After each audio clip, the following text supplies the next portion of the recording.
Chers élèves, bonjour. Je suis Ndjekouaskajimbe Patrice, professeur de français du secondaire. Bienvenue à la suite de notre cours sur la tragédie du roi Christophe qui illustre le thème la conscience nationale. Nous sommes toujours dans l'étude des thèmes, présentation des thèmes. Nous avons eu à la séquence passée parlé de la similitude, comparer, trouver l'élément qui sont beaucoup plus semblables entre l'Haïti et l'Afrique dans la production de l'œuvre. Et nous avons parlé aussi de la liberté qui ne peut subsister sans le travail. Présent, nous allons aussi parler de l'égalité. Et vous savez que dans la démocratie des passions, ce sont toujours les plus puissants qui triomphent. Pour Christophe, l'égalité se trouve dans le travail. C'est ça la différence qu'il veut ici. Parce qu'il ne faudrait pas que dans un État ou dans une nation, il y a des plus grands et les plus petits. Voilà, c'est ça. Donc, Christophe, c'est pourquoi on retombe dans ce qu'on appelle le socialisme. Il ne veut pas, parce que c'est les puissants qui adoptent au niveau de la démocratie. Donc, il refuse ça pour aller constituer un royaume dans lequel le peuple serait égaux. Tout le monde travaille pour tout le monde. Voilà, c'est ça. Donc, bon, Christophe a développé aussi une forme de socialisme agricole. Dans la pièce, deux formes de conception s'opposent chez Pétion. Il existe la propriété privée qui aura pour conséquence, selon Christophe, l'appauvrissement et la misère des pays et l'apparition d'une bourgeoisie austère. Nous sommes dans le capitalisme, dans la démocratie, c'est ce qu'on développe. Et chez Christophe, il y a des terres communes d'État sur lesquelles tout le monde doit y travailler. Voilà, c'est ça. La terre est là, commune de l'État. Tout le monde travaille et le résultat, le produit, c'est pour tout le monde. Voilà, c'est ça. Et Christophe veut, à travers cette œuvre-là, Aimé Césaire veut nous présenter le problème qui est spécifiquement noir. Vous voyez ça? Puisque Haïti est peuplé de Noirs. Pour Christophe, s'il est logique que tous les hommes sont égaux, les Noirs ont plus de devoirs parce qu'ils ont un passé négatif et peu brillant comme celui des Blancs, comme nous l'avons dit. Le Noir a connu l'esclavage. Le Noir a connu la colonisation.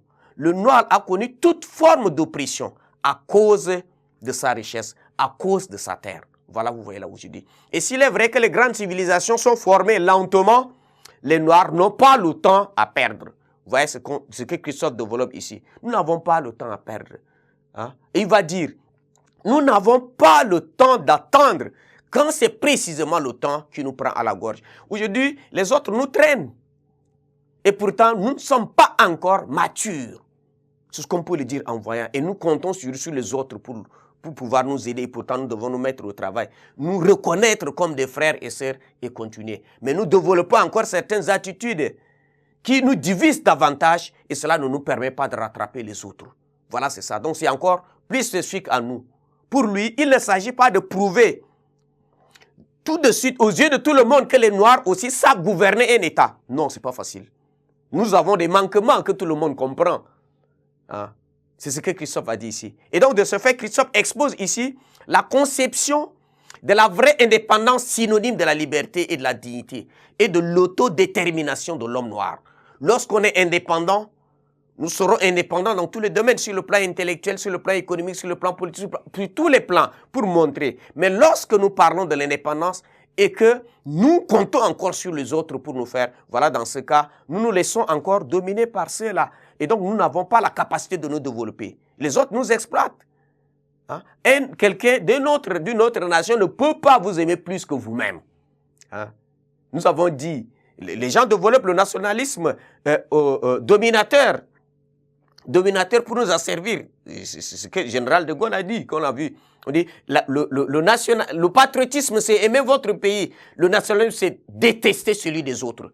Et donc, les gens viennent chez nous, faisant semblant de nous aider, et pourtant, c'est leur intérêt qui est là. Mais nous ne sommes pas encore capables de comprendre cela. Il faudrait que nous comprenions, dans notre misère, dans notre souffrance, dans notre indigence, que nous nous mettons tous ensemble et de notre manière nous donner une forme qu'il faut à notre nation. Et voilà, c'est de cette manière que nous allons nous développer. Mais sinon, beaucoup reste à faire. Les autres nous traînent derrière eux.